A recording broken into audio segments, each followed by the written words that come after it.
if instantaneous current is given by I equal to 4 cos omega t plus phi ampere, then the RMS value of current is, instantaneous current दिया है मतलब ही आपको वो alternating current दिया है। क्या equation दिया है? I equal to 4 cos omega t plus five. तो हमें RMS वैल्यू पूछिए उस करंट की। तो ये जो हमें इक्वेशन दिया है, ये इक्वेशन को हम इक्वेशन 1 बोलेंगे और हमारे पास जो जनरल इक्वेशन है वो लिखेंगे, उसको इक्वेशन 2 बोलेंगे। दोनों की कंपैरिजन करके हम वहाँ से मैक्सिमम करंट यानी पीक करंट फाइंड करेंगे और उसके बाद फिर हम वो RMS करंट फाइंड करेंगे। तो बोलो क्या दिया है हमें? I equal to 4 cos omega t plus five. तो ये हमें दिया है बेटा I equal to 4 cos omega t plus five. मान लो ये इक्वेशन 1,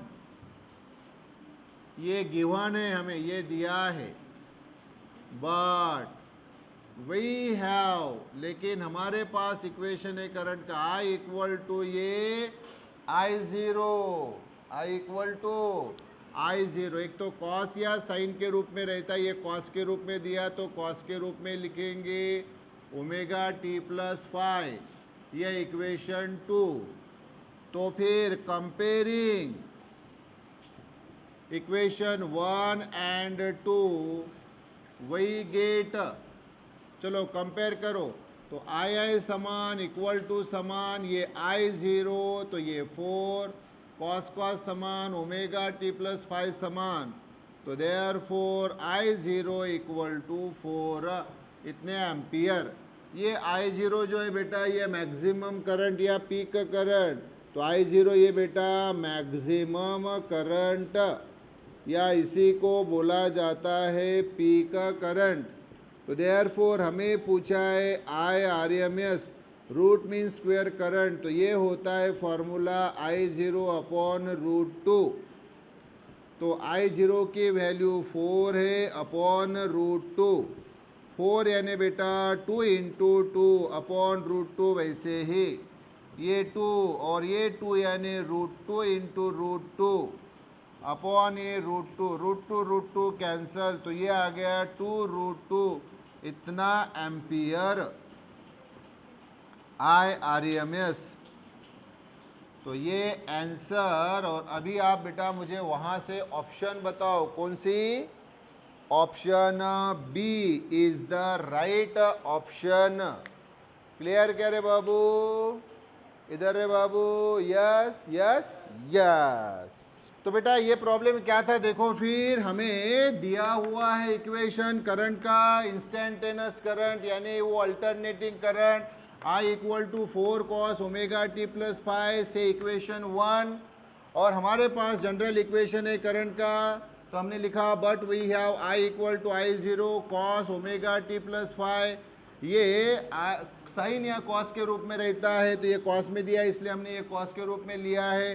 दिस इज इक्वेशन 2। ये 1 और 2 को हमने कंपेयर किया बेटा, तो कंपेयरिंग 1 एंड 2 वही गेट, देखो I same equal to same, तो I0 इक्वल टू 4 और ये कॉस वैसे, ओमेगा टी वैसे, 5 वैसे ही, तो ये I0 हमें मैक्सिमम करंट मिला बेटा। मैक्सिमम करंट को ही बोला जाता है पीक करंट। हमें पूछा है IRMS यानी रूट मीन स्क्वायर करंट, तो इसका फार्मूला आपको मालूम है, क्या फार्मूला है बाबू? I0 by root 2। तो I0 को वैल्यू है 4 अपॉन रूट 2, 4 यानी 2 इंटू 2 अपॉन रूट 2, तो ये 2 और ये 2 यानी रूट 2 इंटू रूट 2 अपॉन ये रूट 2 कैंसल, तो IRMS इक्वल टू 2 रूट 2 इतना एम्पियर। ये आ गया बेटा answer. Clear? Yes. Then the next one, a multimeter reads a voltage of a certain AC source as 100 volt. एक मल्टीमीटर है, multimeter यानी एक ऐसा डिवाइस गैल्वानोमीटर टाइप जो करंट को भी गिनता है, वोल्टेज को भी गिनता है। वोल्टेज यानी EMF। यस। तो आपको वोल्टेज दिया हुआ है 100 वोल्ट तो पूछा है हमें what is the peak value of voltage of the AC source. हमें क्या पूछा है? पीक वैल्यू यानी मैक्सिमम वैल्यू पूछी है रे बाबू। तो यहाँ आपको वैल्यू कौन सी दी है ये बताओ। फिर हमें पीक वैल्यू पूछी है तो वैल्यू आपको कौन सी दी है वहाँ वोल्टेज की? तो वो 100 वोल्ट जो दी है वो वैल्यू फिर अभी आपको समझनी है। तो यहाँ जो मल्टीमीटर जो है बेटा, मल्टीमीटर एक ऑलवेज ख्याल में रखो, ख्याल में कि वो कौन से करंट को गिनता है? वो आरएमएस करंट को गिनता है। कौन से करंट को गिनता है? आरएमएस करंट को, यानी रूट मीन्स करंट को, रूट मीन्स स्क्वायर करंट को, या रूट मीन्स स्क्वायर वोल्टेज को गिनता है। तो आपको यहाँ पे वैल्यू दी है वोल्टेज, वोल्टेज यानी ईएमएफ, मैं बार बार बता रहा हूँ। तो ये वोल्टेज V 100 वोल्ट, तो ये जो V दिया है बेटा ये V आरएमएस यानी रूट मीन स्क्वायर वोल्टेज, और वोल्टेज यानी ईएमएफ ई आरएमएस कितना रे बाबू? 100 वोल्ट। लेकिन यहाँ एक प्रश्न आपका कि सर वहाँ तो जो वोल्टेज बोला है वहाँ थोड़ी बोला है कि ये आरएमएस वोल्टेज है करके, हम कैसे ले कि वो आरएमएस वोल्टेज है? तो वहाँ बेटा हमें दिया हुआ है वो मल्टीमीटर, मल्टीमीटर दिया है। तो वो सिर्फ कौन सी वैल्यू को गिनता है? मल्टीमीटर यानी मैंने बताया आपको, मल्टीमीटर यानी एक ऐसा मीटर जो आपको करंट भी गिन के देता है, वोल्टेज भी गिन के देता है। वोल्टेज यानी ईएमएफ, मतलब करंट भी और वोल्टेज भी दोनों गिनने वाला वो डिवाइस यानी मल्टीमीटर। लेकिन ये कौन सी भाषा को समझता है? आरएमएस भाषा को समझता है। तो वहाँ हमें बोला गया है कि भाई ये इतने वोल्टेज को गिन के दे रहा है, तो वहाँ दिया है वोल्टेज 100 वोल्ट। तो ये वोल्टेज कौन सा रहेगा? आरएमएस वोल्टेज रहेगा। सर क्यों आरएमएस वोल्टेज रहेगा? क्योंकि वो आरएमएस वोल्टेज को ही गिनता है या आरएमएस करंट को ही गिनता है। तो भाई जो वो गिन पाएगा वही तो रीडिंग शो करेगा ना, जो गिन नहीं पाएगा उसकी रीडिंग थोड़ी ना शो करेगा। क्लियर क्या? अब मुझे हिंदी आती है तो मैं हिंदी बोलूँगा ना, इंग्लिश आए तो इंग्लिश ही बोलूँगा ना। आप मुझे बोलेंगे कि सर आप मुझे चाइनीज़ में पढ़ाओ हमें,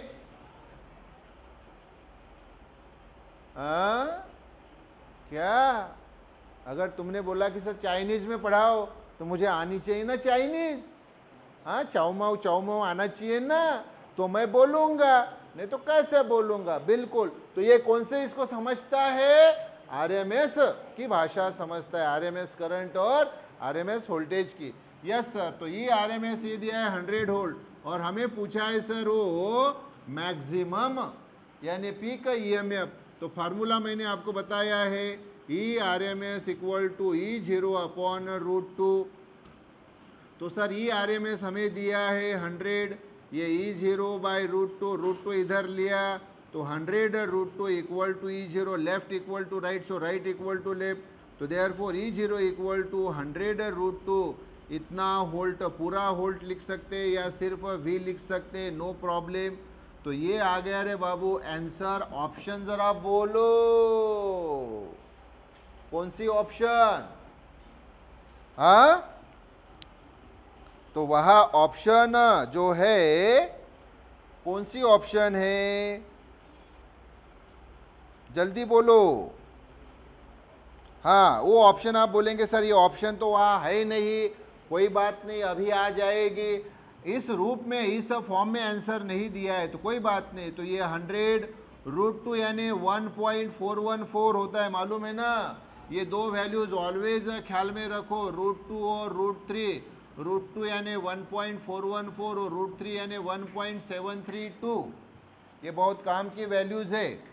तो ये मल्टीप्लिकेशन भी करने की ज़रूरत नहीं। 100 यानी 2 जीरो है तो इस पॉइंट को 2 डिजिट सामने सरका दो, तो ये 141.4 इतना वोल्ट, ये आ गया आंसर ई 0 की value.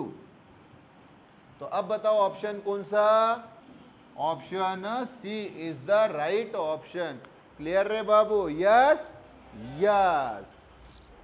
A generator produces a voltage that is given by E equal to 240 sin 120t, where t is in second. एक जनरेटर है, जनरेटर यानी इलेक्ट्रिक जनरेटर, इलेक्ट्रिसिटी तैयार करता है मतलब करंट तैयार करता है, करंट तैयार करता है मतलब वोल्टेज तैयार करता है, और वोल्टेज तैयार करना यानी ही ईएमएफ तैयार करना। क्या रे बाबू? यस। तो वो ईएमएफ जो दिया है आपको alternating EMF E equal to 240 sine 120 t, जहाँ टी टाइम है सेकंड में। तो the frequency and RMS voltages are, RMS voltage are, तो दो बातें पूछी, एक फ्रीक्वेंसी पूछी है और दूसरी आरएमएस वोल्टेज की वैल्यू पूछी है। तो सबसे पहले तो इक्वेशन हमें क्या दिया है वो बताओ। वो इक्वेशन जो हमें दिया है उसको हम 1 बोलेंगे, उसके बाद हमारे पास जो जनरल इक्वेशन है उसको 2 बोलेंगे। ये 1 और 2 की हम कंपैरिजन करेंगे, वहाँ से हम मिलाएंगे वो मैक्सिमम ईएमएफ, मैक्सिमम ईएमएफ से मिलेगा हमें ई आरएमएस, और जो ओमेगा वहाँ से मिलेगा उसी ओमेगा का formula omega equal to 2 pi f, f यानी फ्रीक्वेंसी, तो फ्रीक्वेंसी भी हमें मिल जाएगी। तो पहले तो मुझे वो इक्वेशन बताओ, इक्वेशन है क्या? तो सर वो है E equal to 240 sine 120 t. तो ये देखो गिवन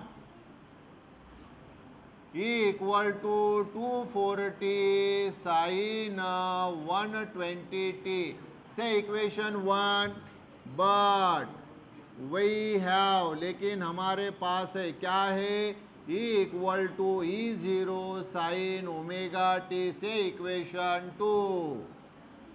तो ये दिया हुआ इक्वेशन 1 और जो हमारे पास जनरल इक्वेशन है वो 2, 1 और 2 के कंपैरिजन करो। तो कंपेयरिंग इक्वेशन 1 एंड 2 वही गेट। तो सर ई सेम है, इक्वल टू सेम है, तो फिर E zero equal to 240, sine sine same है, टी टी सेम है, तो omega equal to 120। So therefore E zero equal to 240 volt और ओमेगा इक्वल टू 120। यस, तो सर ई जीरो मिल गया, लेकिन हमें ई आर एम एस चाहिए। तो therefore E R M S equal to E zero by √2। तो ई जीरो हमें कितना दिया है, 240 बाय √2। यस, तो वैल्यू कौन से फॉर्म में दी है ये ज़रा आप चेक कीजिए। तो ये, हाँ, तो ये 240 वैसे ही और √2 यानी 1.414। तो इसकी अगर वैल्यू हम कैलकुलेट करेंगे तो ये टेंटेटिवली आती है 170 volt E R M S. देखे बरोबरी समझती है वैल्यू कैसे, ये 1.4 समथिंग यानी 1.5 के आसपास वैल्यू है ना, कितनी, 1.5 के आसपास। तो 240 डिवाइडेड बाय अगर आपने 1.5 किया तो टेंटेटिवली वैल्यू इसी रेंज में आती है। फिर आपको ऑप्शंस दिए ए बी सी डी, तो वहाँ से राइट ऑप्शन चूज करने के लिए बड़ी आसानी हो जाती है। तो ये ई आर एम एस, ये सर ओमेगा 120 इतने रेडियन पर सेकंड। यस, तो ओमेगा नहीं चाहिए, तो हमारे पास फार्मूला है ये साइड वर्क। क्या फार्मूला है sir, omega equal to 2 pi f, f यानी फ्रीक्वेंसी। यस सर, तो 2 पाई एफ इक्वल टू 122 और ये तो यहाँ कैंसिल हो गया, तो पाई एफ इक्वल टू 60। तो F equal to 60 upon pi, तो F equal to 60 upon pi की वैल्यू 3.142 या 3.14 भी ली तो मतलब चलेगा। तो इसकी अगर आप टेंटेटिवली वैल्यू फाइंड करें, इसको अगर आप 3 समझ ले 3.14 की जगह, तो 60/3 कितना आता है रे बाबू, 20। तो ये 3 पॉइंट समथिंग है तो 20 नहीं आएगी, 20 से थोड़ा सा छोटा आएगा। अरे तो 20 से थोड़ा सा छोटा कौन होता है, तो सर 19 होता है, इतने हर्ट्स। तो ये आंसर आ गया रे बेटा, ये एक आंसर और ये दूसरा आंसर। अब आप मुझे बताइए कि दोनों आंसर वहाँ कौन से ऑप्शन में मैच कर रहे हैं। तो आप बोलेंगे सर वो ऑप्शन सी है, सो सी इज द राइट ऑप्शन। बहुत बढ़िया क्वेश्चन, क्योंकि एक नहीं 2 पूछा है।